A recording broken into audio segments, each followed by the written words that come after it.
Hello students, आज हम जो क्लासिकल मॉडल्स पढ़ रहे थे उसी को आगे बढ़ाते हुए उसका संपूर्ण रूप में एक विश्लेषण करेंगे इसमें, यानी कि हम इसमें संपूर्ण क्लासिकल मॉडल को एक साथ देखेंगे। यहाँ हमने बचत और निवेश को इंक्लूड नहीं किया है। प्रतिष्ठित सिद्धांत में अर्थव्यवस्था में उत्पादन और रोजगार, श्रम की मांग और श्रम की आपूर्ति से निर्धारित होता है, ये हमने पहले देखा है। पूंजी, तकनीकी ज्ञान और अन्य कारकों के भंडार को देखते हुए, मतलब उनको स्थिर रखते हुए, कुल उत्पादन और रोजगार के बीच में एक सटीक और आनुपातिक संबंध है। ठीक है, इसका मतलब ये है कि श्रमिकों की संख्या को जैसे जैसे बढ़ाया जाएगा, पूंजी, तकनीक ज्ञान और अन्य कारकों के स्थिर रहते हुए कुल उत्पादन में वृद्धि होगी। ठीक है, इसे हमने क्या बोला, उत्पादन फलन। इसको हम किस रूप में प्रदर्शित कर सकते हैं? Q is the function of KTN के रूप में व्यक्त किया जाता है। इसमें QTN क्या है? कुल उत्पादन Q, पूंजी स्टॉक K, तकनीक ज्ञान T, श्रमिकों की संख्या N का एक फंक्शन है। कुल उत्पादन किसका फंक्शन है? पूंजी का, टेक्नोलॉजी का और श्रमिकों की संख्या का। इसमें हमने K और T को स्थिर माना, अल्पकाल में स्थिर है। पूंजी और टेक्नोलॉजी को हम शॉर्ट टर्म में चेंज नहीं कर सकते, तो कुल उत्पादन किसका फलन है? केवल श्रमिकों की संख्या का। ठीक है, Q is a function of N, जैसा कि पैनल A में दिखाया गया है। बिंदु E पर NF श्रमिक OQ आउटपुट का उत्पादन करते हैं। इस डायग्राम में देखते हैं।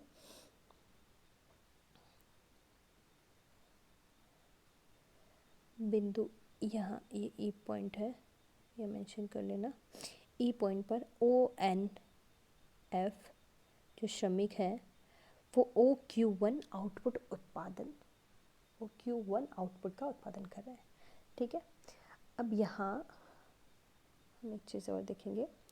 जो OQ कर्व है, ये आप देख रहे हो किस तरह से बना हुआ है, बिल्कुल सीधा नहीं है।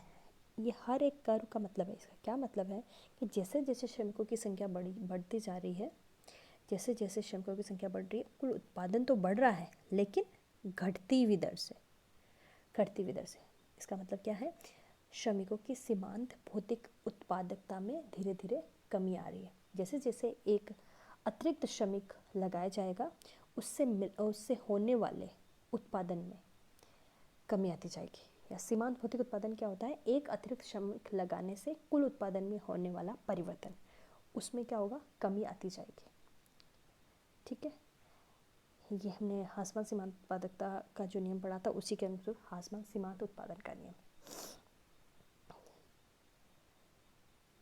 कुल उत्पादन फलन ये प्रदर्शित करता है कि अर्थव्यवस्था में कुल पूंजी स्टॉक एवं उत्पादन तकनीक स्थिर रहते हुए श्रम की अतिरिक्त इकाइयों द्वारा क्रमशः घटती दर के अनुसार कुल उत्पादन में वृद्धि होती है। ठीक है, दूसरे शब्दों में श्रम का सीमांत भौतिक उत्पादन घटता जाता है।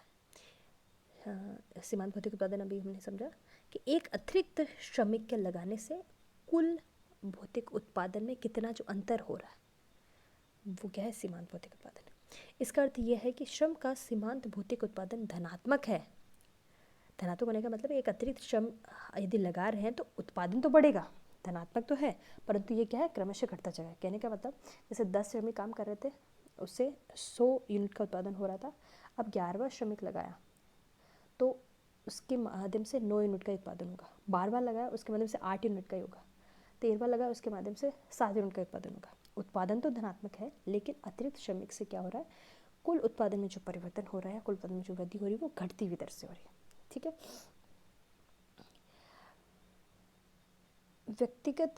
व्यक्तिगत फर्म की दृष्टि से, हाँ, अब ये इसमें देखा कि इसका अर्थ है कि श्रम का सीमांत भौतिक उत्पादन धनात्मक है, परंतु ये क्रमशः घटता जाता है। फलस्वरूप श्रम के सीमांत भौतिक उत्पादन वक्र का ढाल क्या होता है? ऋणात्मक होता है।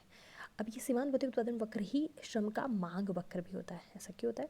देखेंगे, व्यक्तिगत फर्म की दृष्टि से ये वक्र श्रम का अल्पकालिक मांग वक्र भी है, तथा यह इस मान्यता पर आधारित है कि अधिकतम लाभ प्राप्त करने हेतु व्यक्तिगत फर्म क्या करती है? श्रमिकों को उस सीमा तक रोजगार प्रदान करेगी जहाँ पर श्रम का सीमांत भौतिक उत्पादन श्रम की वास्तविक मजदूरी के बराबर होता है।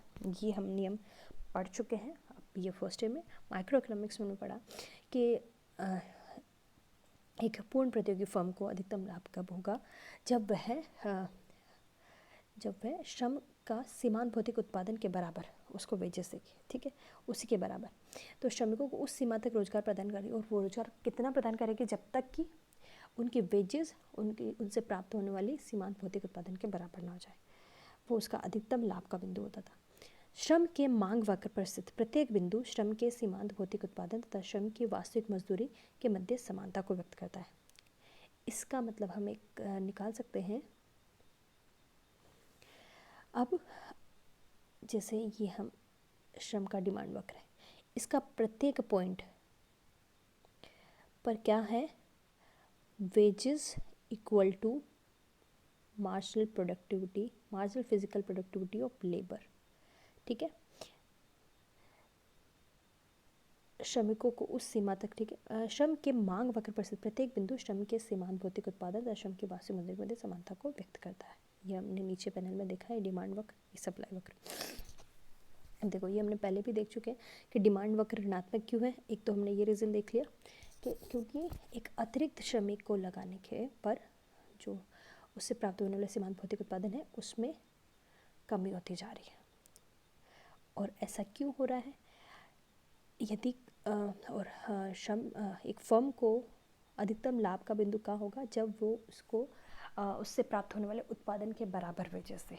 तो जैसे जैसे श्रमिकों की संख्या बढ़ेगी, देखो हम बोल रहे हैं जैसे जैसे श्रमिकों की संख्या बढ़ेगी वैसे वैसे उत्पादन तो बढ़ेगा, लेकिन श्रमिकों की संख्या बढ़ने से क्या होगा, सीमांत उत्पादन कम होगा, मतलब MPPL कम होगा, इसलिए क्या होगा, W अपॉन जो P है वो भी कम होता जाएगा। तो क्योंकि श्रमिकों की संख्या बढ़ रही है, MPPL कम होगा, वेजेस कम हो रही है, ठीक है। अब यहाँ दूसरा रीज़न ये देखें सिंपल भाषा में कि श्रम की मांग कब अधिक होगी, जब वेजेस कम होगी। जैसे जैसे एक फर्म है जिसको श्रमिकों की आवश्यकता है, पहले वो 5 श्रमिक लगा रहा था, अब वेजेस कम हो गई तो वो 5 की जगह 10 लगा सकता है। जैसे पहले एक श्रमिक को 100 रुपये देने पड़ रहे थे, तो वो 500 रुपये में 5 श्रमिक लगा रहा था। अब श्रमिकों की जो वेजेस थी, मजदूरी दर थी, वो 100 रुपये से घटकर 50 रुपये हो गई, तो वो 500 रुपये में 10 श्रमिक लगा सकता है, ठीक है। तो जैसे जैसे वेजेस कम होगी या मजदूरी की दर कम होती है, श्रमिकों की संख्या बढ़ती जाएगी, ठीक है। अब सप्लाई वक्र क्या बता रहा है, श्रमिकों का जो पूर्ति वक्र है उसका और मजदूरी दर का क्या है, वास्तविक मजदूरी दर का क्या है, धनात्मक संबंध है। धनात्मक संबंध कैसे है, जैसे जैसे मजदूरी की दर बढ़ती जाएगी वैसे वैसे एक जो श्रमिक है अपनी सप्लाई बढ़ा देगा, या फिर जो लोग पहले काम करने के लिए इच्छुक भी नहीं थे उन्हें भी यदि ज़्यादा मजदूरी दी जाए तो वो भी काम करने के लिए तैयार हो जाएंगे। इसलिए जैसे जैसे वेजेस बढ़ेगी क्या होगी, सप्लाई बढ़ेगी, तो इसलिए ये पॉजिटिव फंक्शन है, ये हमने पहले भी देख लिया था। अब श्रम की डिमांड और श्रमिकों की डिमांड और सप्लाई से क्या हो रहा है, यहाँ वास्तविक मजदूरी का निर्धारण भी हम देख रहे हैं, और पूर्ण रोजगार का स्तर यहाँ पर दिख रहा है NF पे, ठीक है। इस पूर्ण रोजगार के स्तर पर जब रियल वेजेस W/P1 है, उत्पादन कितना हो रहा है OQ1, जिसको मैंने पैनल A में देखा है उत्पादन फलन वक्र के माध्यम से, ठीक है। अब हम यहाँ देखते हैं, यहाँ हमने श्रम बाजार संतुलन देखा था, उसी का डिस्क्रिप्शन यहाँ है। श्रम बाजार में श्रम की आपूर्ति और मांग अर्थव्यवस्था में उत्पादन और रोजगार का निर्धारण करती है। श्रम की मांग कुल उत्पादन पर निर्भर करती है। उत्पादन बढ़ने के साथ साथ श्रम की मांग भी बढ़ती है। श्रम की मांग कितनी होगी, श्रम की मांग उत्पादन वक्र के माध्यम से निर्धारित होगी, इसी से ये मांग वक्र डिराइव होता है। यदि कुल उत्पादन बढ़ेगा तो जितना उत्पादन हो रहा है उसी के अनुसार श्रम की मांग की जाएगी। कुल उत्पादन पर निर्भर करती है, उत्पादन बढ़ने के साथ श्रम की मांग बढ़ती है। श्रम की मांग श्रम के सीमांत उत्पादक पर निर्भर करती है। श्रम की मांग किस पर निर्भर करती है, अभी हमने बात की श्रम के सीमांत उत्पादक पर। श्रम की आपूर्ति वास्तविक मजदूरी दर क्या वास्तविक मजदूरी पर निर्भर करती है। श्रम की जो मांग है उसकी सीमांत उत्पादकता पर, किसी श्रमिक के द्वारा कितना उत्पादन में योगदान दिया जा रहा है उस पर निर्भर करेगी श्रमिकों की मांग, ठीक है। और श्रम की आपूर्ति किस पे, ऑब्वियसली कोई भी श्रमिक अपनी आपूर्ति कब बढ़ाएगा, जब मजदूरी दर बढ़ेगी। तो श्रम की जो पूर्ति है वो तो किसका इस पे बढ़ रही है, मजदूरी दर में बढ़ने के साथ ही। तो मजदूरी दर का बढ़ता हुआ धनात्मक फलन है आपूर्ति, ठीक है। श्रम की मांग मजदूरी दर, श्रम की मांग भी हम वास्तविक मजदूरी का ही फलन मांग रहे हैं, लेकिन वास्तविक मजदूरी मांग वक्र पर सीमांत उत्पादकता के बराबर है, इसलिए अपन दोनों को यहाँ शामिल मान सकते हैं या एक मान सकते हैं। श्रम की मांग, मजदूरी दर, श्रम की जो मांग है मजदूरी दर DL is function of, DL is labour demand is the function of W/P, real wages पर भी निर्भर करती है, और मजदूरी दर का ऋणात्मक, और ये कैसा फंक्शन है, ऋणात्मक फंक्शन है। श्रम के सीमांत उत्पादन पर निर्भर करती है लेकिन मजदूरी दर पर भी निर्भर करती है, दो पे। इस प्रकार श्रम की मांग आपूर्ति दोनों वास्तविक मजदूरी दर के फलन है, इसलिए दोनों ही अपन दोनों को एक साथ एक्सप्लेन करने के लिए दोनों को किसका फंक्शन मान रहे हैं, रियल वेजेस का, जहाँ पर श्रम की मांग तो किसका नेगेटिव फलन है, ऋणात्मक फलन है, और श्रम की पूर्ति क्या है, इसका धनात्मक फलन है। आकृति के पैनल बी में WP मजदूरी दर पर DL और SL का प्रतिच्छेदन बिंदु D, F पर पूर्ण रोजगार स्तर निर्धारित करता है। ये हम देख लेते हैं। इसमें D पॉइंट पे NF ये हमारा फुल एम्प्लॉयमेंट लेवल है, जिस पर कुल मांग और कुल पूर्ति बराबर है, ये हमारा संतुलन का बिंदु है। इस पर कुल उत्पादन कितना हो रहा है, OQ1 के बराबर उत्पादन हो रहा है, ये हमने इस पैनल से देखा है, ठीक है। पूर्ण रोजगार स्तर निर्धारित करता है। अब हम बात करते हैं मुद्रा बाजार संतुलन की। पैनल C में आ जाते हैं, जहां हमने OYX पे एग्रीगेट आउटपुट लिया है, उत्पादन लिया, कुल उत्पादन लिया, OXX पे प्राइस लेवल लिया है। अब यहाँ हमने क्वांटिटी थ्योरी ऑफ मनी में देखा था, क्या था, जो क्लासिकल्स के दो आधार स्तंभ में से एक है, MV = PT, ठीक है। या हमने V और T को क्या माना था, कांस्टेंट माना था। V and T is constant, velocity of money, और T ट्रांजैक्शन या कुल उत्पादन का स्तर जो है, टोटल ट्रांजैक्शन, उसको अपन स्थिर मान रहे हैं। तो क्या होगा, M और V में क्या है, समान अनुपातिक संबंध है। कहने का मतलब M में जितने % वृद्धि होगी, M में सपोज, मतलब M क्या है, मनी सप्लाई में 10% की वृद्धि हुई, तो प्राइस में भी क्या होगी, 10% की वृद्धि हो गई, ठीक है। ये कैसे निकाला हमने, पहले भी हमने देखा है, इसको वापस देख लेते हैं। MV = PT ये फंक्शन है, जिसमें MV तो क्या है,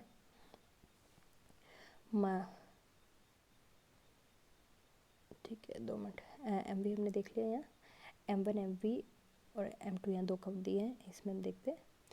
तो यहाँ पर क्या है, V और T को अल्पकाल में स्थिर माना है। 2 मिनट। मुद्रा बाजार संतुलन में तब होगा जब मुद्रा की मांग मुद्रा की आपूर्ति के बराबर होती है। इसे क्वांटिटी थ्योरी ऑफ मनी के द्वारा समझाया गया, जिसमें MV = PT है, जहाँ MV मुद्रा की पूर्ति है और PT क्या है, मुद्रा की मांग।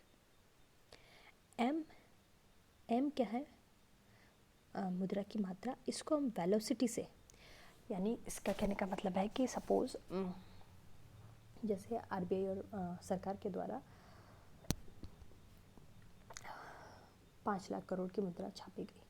अब वो मुद्रा कितनी बार यूज़ हो रही है। अब जैसे एक नोट की बात करें, 100 रुपये का नोट, एक ही बार 100 रुपये की वस्तु ही थोड़ी ना खरीदता है, वो कितनी हाथों में जाएगा और कितनी बार उसके माध्यम से ट्रांजैक्शन होंगे, तो वो उसकी वेलोसिटी होगी।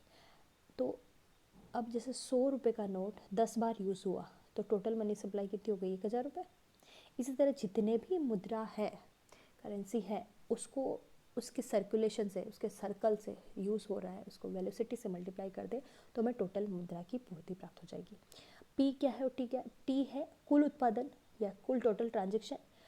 कुल उत्पादन यदि हो रहा है, उसको कुल जितना भी ट्रांजैक्शन हुआ उसको कीमत से, उन वस्तुओं की कीमत से, उत्पादन की कीमत से मल्टीप्लाई कर देंगे तो हमें मुद्रा की मांग प्राप्त हो जाएगी। तो ये हो गया। ये क्लासिकल्स के अनुसार MV = PT होगा, तब मुद्रा बाजार संतुलन में होगा। इसमें भी उन्होंने V और T को स्थिर मानते हुए ये बताया है कि सामान्य मूल्य स्तर मुद्रा की मात्रा से प्रत्यक्ष व आनुपातिक रूप से संबंधित है। प्रत्यक्ष का मतलब तो क्या हो गया, प्रत्यक्ष का मतलब डायरेक्ट है कि M बढ़ेगा तो P भी बढ़ेगा, प्रत्यक्ष का। आनुपातिक का मतलब है कि भाई इसमें 1% का हो रहा है तो इसमें भी 1% का ही होगा, इसमें 2% की बढ़ोतरी हुई तो इसमें भी 2% की बढ़ोतरी होगी, ठीक है। ये क्लासिकल्स का मानना था। मूल्य स्तर OP कुल आउटपुट क्यू और मुद्रा की मात्रा एम वी द्वारा निर्धारित किया जाता है। अब यहाँ इस डायग्राम में पैनल में हम देख लेते हैं, जैसा कि पैनल सी में दिखा गया, फिर मनी वेज के अनुरूप वास्तविक मजदूरी वक्र द्वारा निर्धारित किया जाता है, जैसा कि पैनल डी में दिखा गया। दोनों अपन एक साथ देख लेते हैं। इसमें क्या है, पैनल सी देखिए, Q1 या ट्रांजेक्शन को स्थिर मान लेते हैं अल्पकाल में।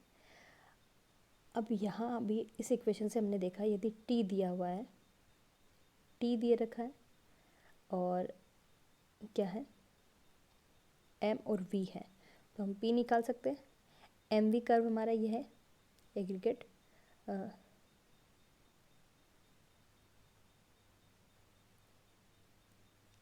ठीक है।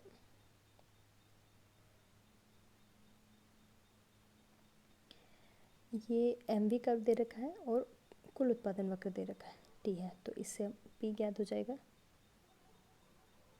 ये P ज्ञात हो गया, MV इजकल टू PT वाले फॉर्मूले से हमें क्या याद हो गया, OQ था हमारे पास, MV था, तो P निर्धारित हो गया P1। इसी से हम नीचे आते हैं, नीचे वाले पैनल में इसी को हम नीचे लाएंगे, ड्रॉ करेंगे, तो ये P1, ये हम नीचे भी हमने क्या लिया है, प्राइस लिया है, और इधर O/X पे हमने रियल वेजेस या वास्तविक मजदूरी दर को लिया है। यहाँ हमने एक 45 डिग्री पे एक लाइन खींची है, 45 डिग्री पे ज़रूरी नहीं है, W/P1 है। अब इस पर क्या है, जो लाइन बता रही है कि वास्तविक मजदूरी दर क्या है, स्थिर है इस लाइन पे। अब यहाँ पर OW1 मौद्रिक मजदूरी है, OP1 हमारे सामान्य कीमत स्तर है, और जो W/P1 रेखा है वो वास्तविक मजदूरी को शो कर रही है, और ये इसी के बराबर है जो हमने बी पैनल में ली है। ठीक है, अब सपोज क्या हो जाता है कि मुद्रा की पूर्ति को बढ़ा दिया जाए। क्लासिकल्स का मानना था कि मुद्रा की पूर्ति बढ़ा दी जाए यदि Q स्थिर है, यदि कुल उत्पादन स्थिर है और कुल उत्पादन स्थिर है और मुद्रा की पूर्ति को बढ़ा दिया जाए, तो मुद्रा की कुल पूर्ति MV में परिवर्तन होने पर सामान्य कीमत स्तर में आनुपातिक परिवर्तन होगा। ठीक है, सामान्य प्राइस लेवल में जितना MV बढ़ाया हमने उतना प्राइस लेवल बढ़ गया, P1 से P2 हो गया, P1 से P2 हो गया। और इन्होंने क्या बोला है कि मुद्रा की पूर्ति बढ़ने पर वास्तविक चर पर कोई प्रभाव नहीं पड़ेगा, सिर्फ मौद्रिक चर पर प्रभाव पड़ेगा। तो जितनी कीमतों में वृद्धि हुई उसी अनुपात में मौद्रिक मजदूरी में भी वृद्धि हो जाएगी, और वापस क्या होगा, वास्तविक वेज रेट में क्या होगी,